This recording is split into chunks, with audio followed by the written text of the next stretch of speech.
Coucou, aujourd'hui je vais te parler de 5 habitudes qui bousillent ta santé mentale en général. Voilà. Comme le titre l'indique, il n'y a pas de piège, c'est effectivement de ça dont on va parler dans cette vidéo. 5 trucs, tu les fais, ça bousille ta santé mentale, ça bousille ton bonheur, ça bousille ta vie en général. Encore une fois, le mantra de cette chaîne, si ta santé mentale n'est pas là, tu n'as rien dans ta vie, tu es pauvre, tu peux rien apprécier. La santé mentale, c'est le cœur de tout selon moi. C'est vraiment le mantra de ma chaîne. Au cœur de tout, il y a la santé mentale. Si tu as une mauvaise santé mentale, t'as beau être riche, t'as beau tout posséder, t'as beau avoir les meilleurs amis du monde, tu ne pourras pas en profiter parce que tout simplement, ton mental n'est pas au top. Donc vraiment, ce qui se passe dans la tête, pour moi, c'est le centre, c'est vraiment le cœur de tout. Voilà. Voilà, donc autant s'intéresser tout simplement à toutes ces habitudes qu'on a tous peut-être eu à un moment de notre vie, tu vois, et en fait qui peuvent totalement, mais genre niquer ta santé mentale, mais d'une manière intersidérale, tu vois. Voilà. Donc première habitude, alors il y a certaines habitudes, c'est très connu, c'est voilà, t'as déjà entendu ça, notamment même dans mes vidéos, tu vois, mais partout on en parle tout le temps. Il y a certains trucs par contre desquels on parle pas assez, je trouve, et du coup bah voilà, parlons-en, tu vois. Mais voilà, c'est toujours important de rappeler aussi les bases parce que forcément, qui dit habitude de merde qui bousille ta santé mentale, dit addiction aux réseaux sociaux. J'ai déjà fait une vidéo là-dessus, j'ai même fait plusieurs vidéos sur le fait que, et beaucoup trop de gens ont déjà fait des vidéos sur le sujet, mais l'addiction, toute addiction aux écrans, je l'ai pas eu, désolée, je l'ai pas eu. Toute addiction aux écrans bousille ta santé mentale. Toute addiction, à partir du moment où tu peux plus te passer d'un écran, où genre dès que tu le poses, tu as envie de le reprendre et de re-regarder, que tu as envie de refresh pour voir si tu as des likes en plus, que tu peux plus te passer de ton téléphone du tout, plus de une heure, tu vois, tu es là, oh mon dieu, ça fait une heure que j'ai pas vu mon téléphone. À partir du moment où il y a addiction, que tu as le, comment on dit ça, le FOMO, tu vois, le fear of missing out, tu vois, que tu as peur de rater quelque chose sur ton téléphone, tu es en train de faire du mal à ta santé mentale. De toute évidence, voilà. J'ai pas besoin de développer plus que ça. Alors, quel est le conseil que je donne pour ça, tu vois? Je suis désolée, les moustiques m'ont repéré parce que ça fait longtemps que je suis là, j'ai déjà tourné une vidéo de 20 minutes avant celle-là, donc maintenant ils m'ont repéré, voilà. Moi, en ce moment, je me sens super bien à ce niveau-là. C'est-à-dire que j'ai aucune addiction en ce moment à un truc numérique. Ça n'a pas toujours été le cas. Avant, j'étais addict à Facebook quand j'étais ado. Après, c'était plus YouTube. Voilà. Et tout dernièrement aussi, j'ai commencé à développer une addiction pour les stats de cette chaîne. C'est tout con, mais voilà, j'ai commencé cette chaîne YouTube et depuis là 2 mois maintenant, je publie quotidiennement du contenu et vous êtes un certain nombre à suivre mes vidéos tous les jours. Donc forcément, tous les jours, j'ai envie. Alors il y a un truc qui s'appelle YouTube Studio, donc forcément, si tu as déjà un peu flâner là-dessus, tu connais YouTube Studio, mais YouTube Studio c'est une mine d'or de statistiques sur ta chaîne YouTube avec il te montre tous les comparatifs entre les vidéos, si tu as fait un meilleur chiffre et tout et tout. Et forcément quand tu fais un gros chiffre sur une vidéo, tu as un shoot de dopamine énorme. Oh putain, il y a plein de gens qui ont kiffé cette vidéo, c'est trop cool et tout et tout et tout. Et j'ai commencé à devenir addict à YouTube Studio. Je voulais toujours voir si telle vidéo avait mieux marché qu'un tel. En plus, quand t'as beaucoup de vidéos, forcément t'as plus de données, donc c'est encore plus passionnant, tu vois, t'as envie de regarder toutes les statistiques. J'étais en train de commencer à développer une attitude malsaine envers une relation malsaine avec YouTube Studio qui se rapprochait de l'addiction, tu vois, tout simplement. Et la nuit, je dormais mal à cause de ça. La nuit, j'étais en train d'encore réfléchir à mes chiffres. J'avais envie de retourner sur YouTube Studio pour voir si la vidéo que j'ai publiée ce soir, est-ce qu'elle a marché et tout.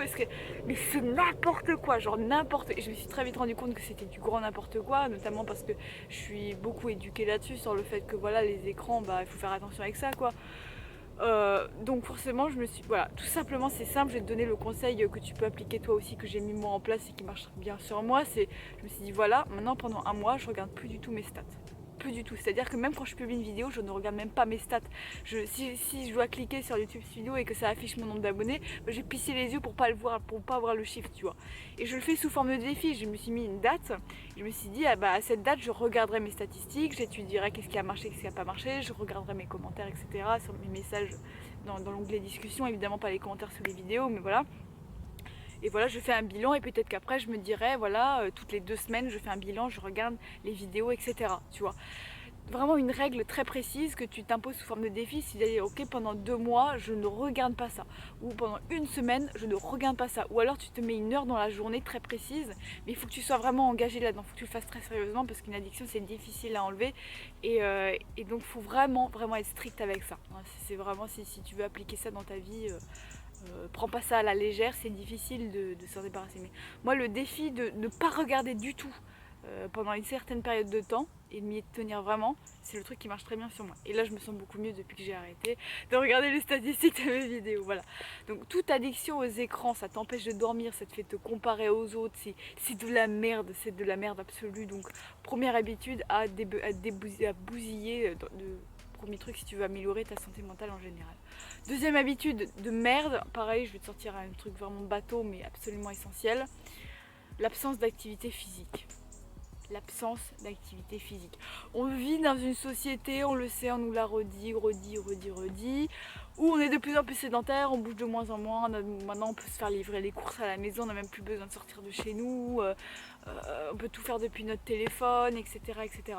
L'absence d'activité physique. Et souvent les gens se trompent là-dedans parce que pourquoi les gens se disent en fait bah voilà, il faut que je fasse mon sport 10 minutes par jour ou un quart d'heure par jour. Mais le problème c'est que tu vas faire ça, tu vas faire ta séance de sport, voilà, elle va durer 15 minutes et tout le reste tu vas rester totalement affalé dans ton canapé. Ça n'a pas vraiment d'intérêt, enfin si ça a un intérêt, tu vas toujours pouvoir développer des muscles, de la souplesse, voilà, etc. avec ta séance de 10 minutes, ça c'est clair.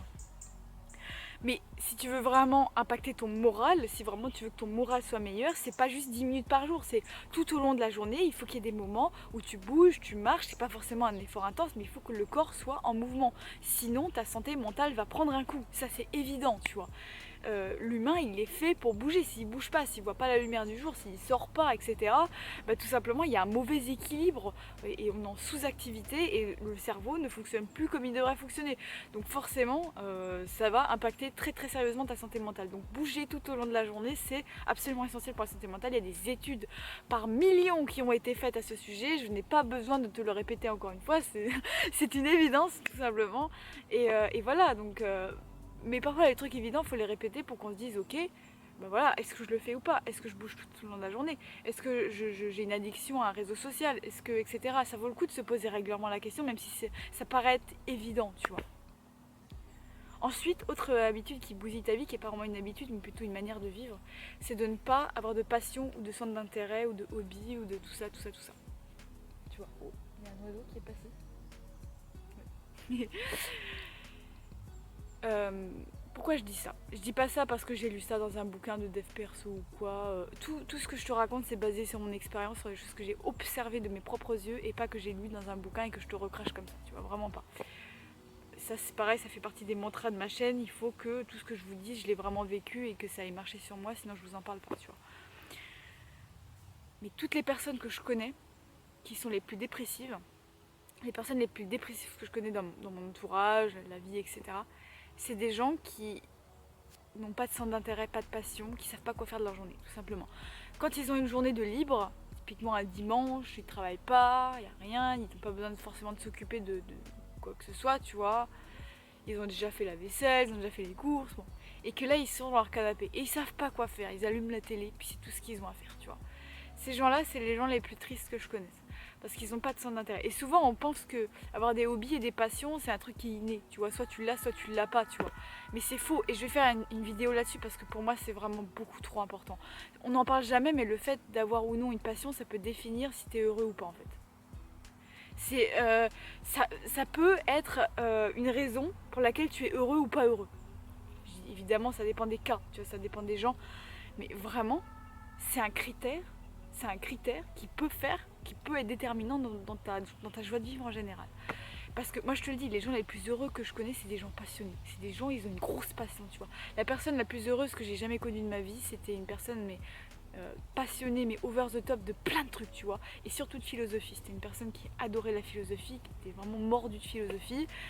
Mais elle avait plein d'autres passions, la danse, le cinéma, l'art en général, mais vraiment genre, plein de passions. C'était quelqu'un de très curieux. J'ai jamais connu quelqu'un d'aussi heureux parce que tout simplement cette personne a des sources de joie multipliées, c'est-à-dire qu'elle a plein de sources de joie.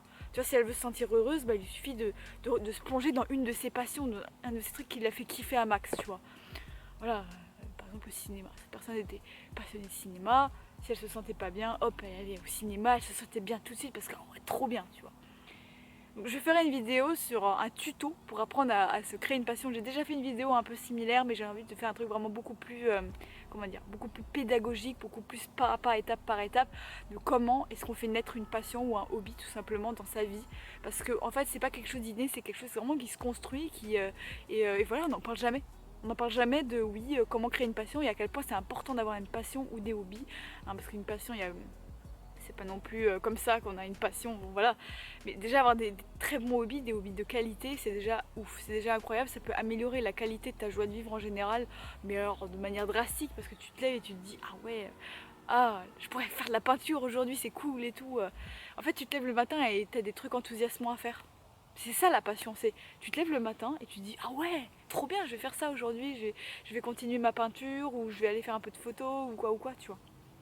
Donc oui, on fera une vidéo sur ce sujet, mais le fait de pas avoir, de pas être curieux, de pas s'intéresser à beaucoup de choses, c'est vraiment un truc qui peut bousiller sa santé mentale, mais à un niveau extrême. Et je le dis parce que j'ai des proches qui sont concernés par ce problème.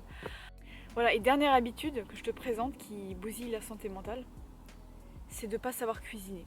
Un truc duquel on parle jamais. Ok, alors attends. Calmons-nous, ne réagissons pas trop fort, ok. J'ai appris un truc dans les dernières semaines. Tout dernièrement, c'est que oula, cette lumière est un peu toxique. Genre vraiment là c'est en plein dans mon visage, tu vas plus rien voir. Voilà. J'ai appris un truc tout dernièrement, c'est que savoir bien cuisiner, c'est vraiment un truc qui me rend heureuse de ouf, tu vois. Pourquoi? Parce que déjà, l'acte de cuisiner, le fait de cuisiner, et je sais qu'on n'a pas tous le temps, qu'on n'aime pas tous forcément ça, etc. etc. Mais en fait, manger, c'est un truc qu'on fait 3 fois, 4 fois par jour. On a 3 ou 4 repas par jour, ou même bon, 2 repas par jour pour ceux qui ne mangent pas le matin. Mais c'est quand même un truc qu'on fait mais plusieurs fois par jour, tous les jours. Et on est obligé de le faire parce que sinon on meurt, tout simplement. Donc si on est obligé de le faire tous les jours, alors autant en faire un moment de qualité, tu vois. Autant manger des bons produits, autant investir vraiment sur ce moment-là. Et je peux te dire que quand tu investis à fond sur une activité que tu es obligé de faire tous les jours, bah là tout de suite obligé, ta qualité de vie elle augmente. Obligé. Tu vois, moi ça c'est vraiment un mantra aussi que j'ai dans ma vie, c'est toutes les activités que je suis obligée de faire tous les jours, bah autant en faire des moments de qualité parce que si je suis obligée de le faire tous les jours, si c'est de qualité, bah forcément que ma qualité de vie va augmenter parce que voilà, tous les jours je vais avoir un truc de qualité. Je sais pas si tu me suis exactement, mais bon, je me comprends. Le but c'est que vous me compreniez aussi, donc voilà, j'espère que tu saisis le truc, le message que je veux te faire passer, tu vois. Et le truc c'est que quand j'ai appris à cuisiner, à me faire des gâteaux, à faire des bons plats et tout, mais c'est autant de sources de joie supplémentaires dans ma vie. Le soir je me fais un bon repas, je prends le temps de regarder des vidéos sympas sur YouTube de cuisine, il y en a des formidables. Je suis à fond sur les recettes de Enjoy Cooking. J'adore cette chaîne. À un moment j'étais trop triste parce que Marie donc de Enjoy Phoenix, tu vois, avait dit oui mais ça vous fait pas kiffer de ouf les vidéos de recettes et tout, et moi j'étais en mode tu te fous de ma gueule, mais genre c'est trop bien et tout, moi je fais toutes tes recettes, elles sont délicieuses. Enfin bref, là je m'égare totalement, mais voilà, une bonne chaîne de cooking, tu vois, une bonne chaîne de cuisine, et voilà, tu te la mets comme ça dans un coin et puis tu fais tes petites recettes et tout, tu prends le temps d'apprécier le moment et tout, et à la fin t'as un bon repas. Et si t'en fais un peu plus, tu vois, le matin, t'as même pas besoin de préparer, t'as juste à réchauffer, t'as un bon plat et t'as 3 raisons de plus de te réjouir dans la journée parce que t'as 3 bons plats dans la journée, tu vois. T'as des bons gâteaux que t'as fait toi-même, que t'as cuisiné, ça peut être un moment de plaisir, tu vois. Souvent on se dit la cuisine, la flemme et tout, mais si on en fait un moment de plaisir, tu vois, si on change ça en un hobby, en un truc qu'on a vraiment envie de développer dans notre vie, mais genre vraiment la qualité de ta vie augmente drastiquement.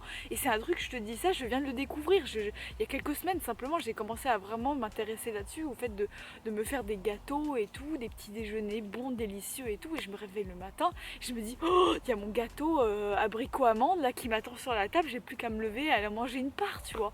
Et genre la qualité de ma vie a augmenté drastiquement, tu vois, directement. Donc je sais pas, on n'en parle pas assez de ça, tu vois. On me dit toujours oui, pour être heureux, faut faire la gratitude, faut faire la méditation, faut apprécier le moment présent et tout. Mais on parle jamais genre de la cuisine. Alors que la cuisine, alors pareil, c'est basé sur des études scientifiques. Alors ça pareil, moi j'aime bien parler de mon expérience perso, mais des fois je peux aussi appuyer mes propos sur des trucs qui ont été scientifiquement recherchés, ou même où il y a des études qui ont été faites de manière générale, pas forcément scientifiques, mais des études sociales, des choses comme ça, tu vois. Et en fait on se rend compte que les pays les plus heureux en fait de la planète, planète, bon, sans citer les pays en question. Voilà, il y a les Pays-Bas, il y a aussi les pays nordiques, Suède, Danemark, etc. En fait, on se rend compte que c'est des gens qui prennent vraiment le temps de savourer les trucs qu'on fait tous les jours, tu vois. Un moment simple qui m'arrive tous les jours dans ma journée, par exemple, je sais pas, me poser dans mon canapé et siroter un bon chocolat, tu vois, par exemple, on va vraiment faire quelque chose d'important et pas quelque chose de secondaire, tu vois, qui est juste un truc que tu fais dans ton temps libre vite fait, tu vois. Genre vraiment, voilà, faire un bon repas, faire profiter de sa famille d'un bon repas et tout et tout et tout.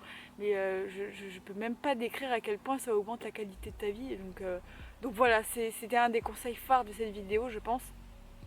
Parce que c'est un truc que j'ai découvert récemment et qui est life changing de ouf. Donc voilà. Et sur ce, c'est la fin de la vidéo. J'espère qu'elle t'a fait kiffer. Et j'espère que tu seras demain là de nouveau pour un nouveau contenu. Et d'ici là, ciao ciao.